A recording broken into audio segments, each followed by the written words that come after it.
I know it has to speak to my personality. Perhaps it's the shame my parents applied to keep me in line during childhood. Perhaps that was simply my nature.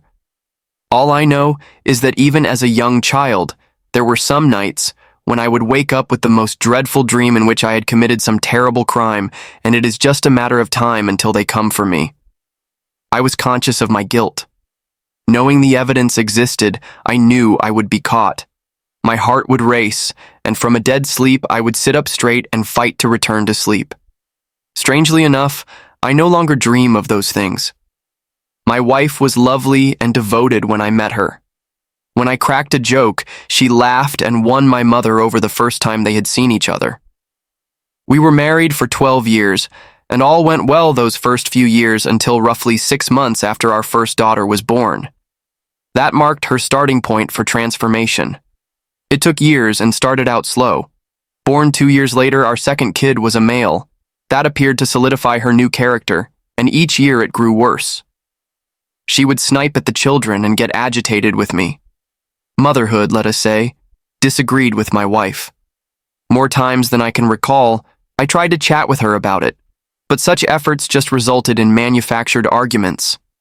We lived 2 parallel lives, and finally I gave up trying to mend a marriage disrupted by forces beyond our control.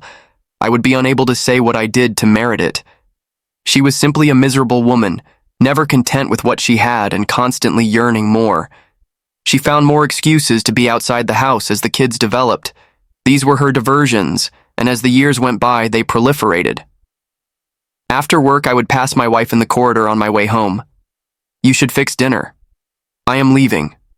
Large surprise. It became such that I considered those words to be a gift.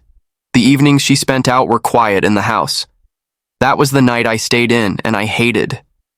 I shopped for food and made most dinners. I planned the meals for the next week, knowing exactly what was in the refrigerator.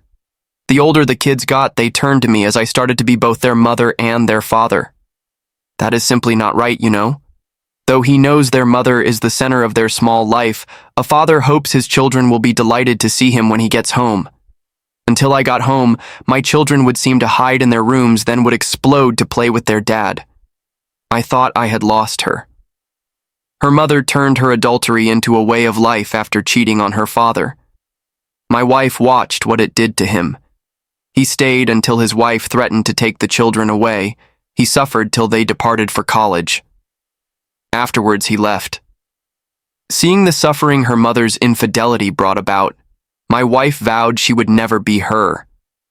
That was still another pledge breached. One late March night, the beginning of the end showed up. My wife entered the living room to say those words that have caused the blood of husbands to turn cold for generations while the children were in bed. "James, we really ought to discuss." She hardly called me honey at all. She told me she would begin spending her evenings with her boyfriend, much as a school teacher guiding a wayward student. It came as no surprise to me. As with her evenings out, I welcomed the news with relief. For my wife, less was clearly more. I had long since started sleeping in the guest room, hence her absence would only help to ease our daily tension. I first assumed she celebrated my acceptance as a triumph, but before she left the room, I sensed a touch of disappointment. Was her goal in causing suffering? Would she like me to ask her not to stray? She was simply reflecting what I had long known, and like her father, I was staying for my children until they were grown and out of the house. The next few months defined the new normal. My children never even inquired about the whereabouts of their mother. Had she not told them? I question it. They were, I believe, as relieved as I was. Spring arrived, and I started the customary housework associated with pleasant temperature. My kids and I worked on the spring cleaning, home airing, dusting, and shining over a Saturday. I welcomed her decision as my wife started to spend weekends away. That day, my 2 kids worked hard. I was as proud of them as a father could be. That evening, we toasted our diligence with cheeseburgers and root beer floats. I did the things the kids were too young to handle in the weeks following that. I rebuilt a shutter from the house ripped by a windstorm. I painted the living and dining rooms together with the entrance in the warm spring air when the windows were open. I changed some weather stripping past its prime and replaced outside trim boards, losing their fight against decay. We got the garden ready for summer together. 3 people now made up our family. Though I attempt to keep the house myself as best I can, there are some chores I avoid. Every fall, I call experts to clean the furnace. Every spring, I have the septic truck empty the septic tank. That must be the worst employment available anywhere. They excavate some sod to find the lid, then lower that large hose into the filth tank till they suck it dry. I had a better day than that even on my worst day at work. Although they do a quite nice job of repairing the area of yard where they remove the septic cap, you can still see the dirt and shredded sod for a few weeks. Friday night here was the following. I knew the kids spent the weekend with their grandparents. Long ago, I told my parents of my wife's activities. They thought it their responsibility to provide the grandchildren with the occasional weekend of fun in order to make sure the children felt cherished. Their grandparents were loved by my kids. When Carrie and I returned home expecting an empty house and a peaceful evening, we found something quite different. My wife sat in the living room with her newest diversion. She was flaunting her affair, and he was downing my fine scotch. About the affair, I didn't give a damn. The scotch bothered me. She laughed and he snicked as I stood before them. Then the lesson started. They would be sleeping in what had formerly been our bed. He was spending the weekend. She said I could watch if I wanted, and for some reason she thought it was rather humorous. It dawned on me as she spoke that it seemed she had a desire to methodically elevate her treachery year after year, as if she no longer received a thrill from any current attempts to minimize me and needed to find new and more fascinating ways to destroy me. As if the inquiry asked some abstract intellectual exercise, I pondered where this might lead. Though I questioned what I would need to do to keep my children safe, I felt nothing for her and little to no pain from her betrayal. I did nothing. The truth is that I was trying to decide whether I gave a damn. She assumed I was silent, subdued, and startled by the depth of her depravity. Long ago, I had realized the woman I had married was dead. She stood, shed her dress in front of me to expose her naked form, then laughed weakly up the stairs to her bedroom. He accompanied her and grabbed my dinner from my hand. I suppose at that point I was a wimp, but I had come to regard her and her friends to be much beyond contempt, that they were not worth the effort of confronting. At least I would have avoided them had he not done one more action that exceeded what I could overlook. As he passed, he caught my eye. He laughed, and inside me a switch was thrown. Many times I have looked back on that moment and questioned why I let that one deed transform everything. Whether he had an affair with my wife mattered to nothing to me. She meant nothing to me. I no longer respected her already. He might even pick up my meal. I would instead spend the weekend with my kids instead. Still, the slap was the last straw. Perched in a chair, I plotted. Based on their first round, I could tell their groans and shouts were purposeful. It was all for my presumed shame and benefit. As the sun sank, I carried on planning. By the entrance, I had a bat. It might be quiet and quick. They kicked off in round 2. Not happy with my silence, they were even more noisy. I honed my strategies. I used old cotton towels to soak the little paint splatters and plastic sheets from the garage to paint clothing. I knew tonight I could be practically assured anonymity. The sky was clouded and the moon was low. I could work darkly without starlight, and if I turned off the house lights. Using a shovel from the garage and the lovers suitably distracted, I dug out the sod, careful to preserve it as best as possible. I then opened the septic tank and dug among the ground. Round 3 began far after midnight, their heightened emotions covering over my efforts. Getting the bat near the entrance, I tested my overhead swing to avoid hitting the ceiling. When I was ready, I headed down the hall to her bedroom from the stairway. I punched him in the back of the head without warning, driving his head into hers. She was moaning a drastically different melody than just a few seconds previously. He was out. She went silent after a second overhead swing. I had great fortune. I had knocked them senseless, not smashed their heads. As I worked swiftly to finish my work, I shackled their hands and ankles with zip ties even though they never came to. I became committed right now. I carried each one outdoors one at a time. I went first for him. I finished his life and dropped him into the dirt with more of a bang than a splash while his head hung over the open tank. She came second, For a while I stopped. Memories of the woman I fell in love with, of dating, and the evening I proposed flooded my head. I remembered standing before God and family as we said our vows. Then I destroyed her life and sent her into the darkness with her lover.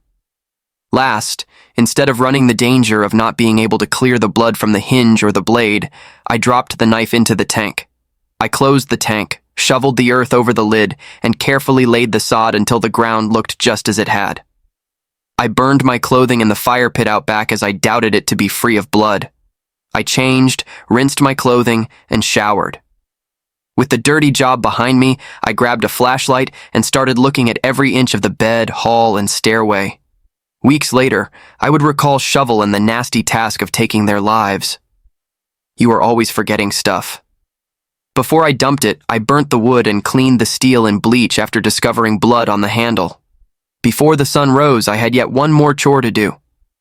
After getting his keys, I abandoned his car in the worst section of town.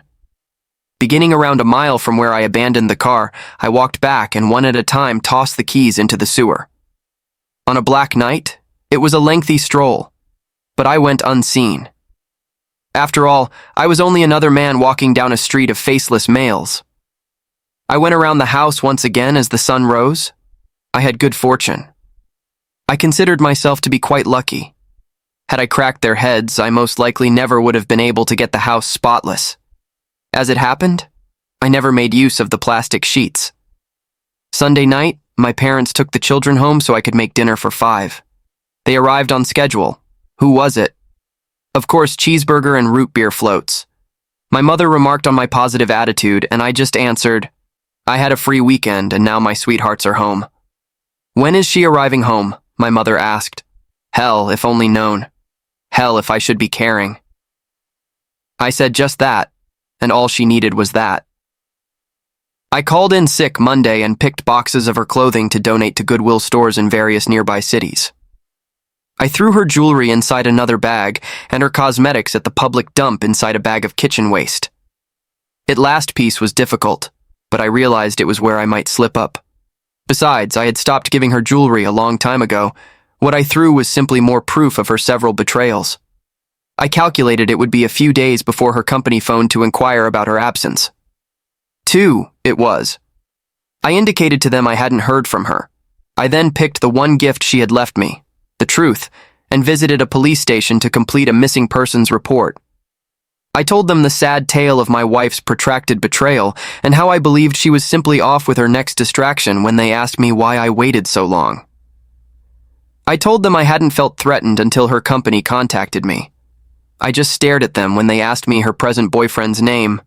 You must be a lot stupid, I projected my best version of, and at last added, do you really think I want his name? I will divorce the adulterous wife when my children are grown. I decided long ago that she had her life and that I have theirs. They must have approved of my response. 2 weeks later, they showed up at my home and informed me that the best they could find, she fled with her most recent flinger. I simply nodded, said good riddance, and closed our little conversation with, should you discover her, could you let me know? I never saw them again, but they seemed to enjoy the joke. 5 years ago was that, and they have been among the best years of my life. Claiming abandonment, I waited a year and was divorced. The children asked several times about their mother, but they seemed happy she was gone and never shed a tear. Indeed, I will admit that I worry a little every time I have the tank emptied. Nevertheless, I suppose the flesh rots and the bones remain on the bottom. I do offer a tiny thank you prayer, noting that they were nude when I disposed of them. Having a shirt or a pair of jeans clogged the pump of that truck last thing I needed. I would find it difficult to explain that unless naturally, the owner of the truck is divorced. Now, if you will pardon me, I have to use the loo. I never had liked the bathroom as much as I do now.